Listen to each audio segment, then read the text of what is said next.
So let's see. There are advantages to having high hormone levels, but in cultures where there's rich nutrition, hormone levels are quite a lot higher than they used to be for our ancestors. And some people say that higher rates of breast cancer and ovarian cancer might be related to that. What do you think? Yeah, it's not only about nutrition, it's about the general balance, energetic balance. So if you don't have all the parasites and infections during childhood, then your energy can be allocated to growing faster and getting early age menarche. So you're ready to reproduce. And oftentimes that early age menarche comes along with higher hormone levels, what we call baseline levels of hormones, which again are linked to higher probability of conception within one cycle, higher, etc. So, but some people have told me that breast cancer rates are like way higher for modern populations than they are for hunter-gatherer populations. Well, the response is it has to do with not only hormone levels as such, but as a general pattern of reproduction. So those populations where breast cancer prevalence is high, like most Western industrialized countries, many of the Western countries in Europe or in the US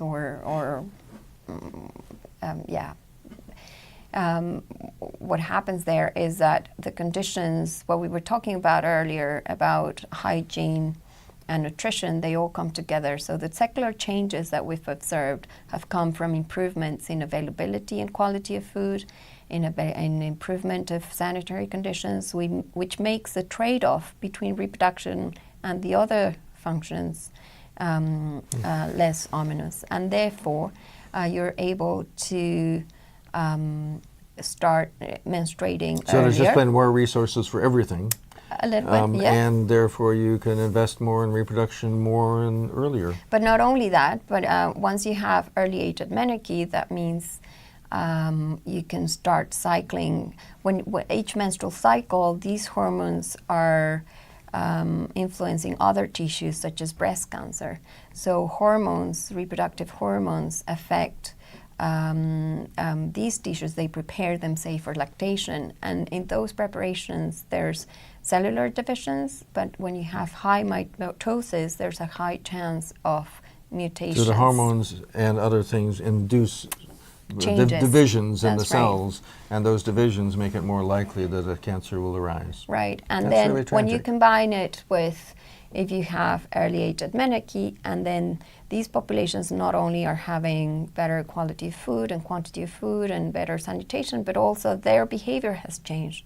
So women, instead of having natural fertility patterns of having so they're using non-contraception, then the time between age menarche and the first birth is very long. So all throughout that time, the menstrual cycles are happening and the hormones are rising and falling, and the tissues are being exposed to that. And then you may not have 6 children, you may have just 1.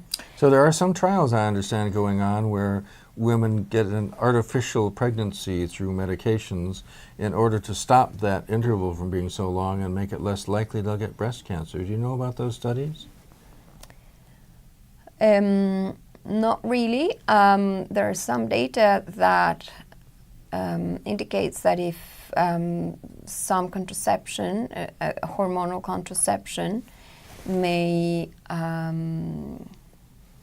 have an effect on those exposures to breast tissue, but it's a cumulative exposure that is important. Right. So the more number of menstrual cycles you have at higher levels of hormone for longer periods, it's what makes you, it puts you at risk. And this as a leads into the population. complicated data about the effect of using birth control pills and the like on various risks of different things. Yeah, unfortunately the data on how, what the levels of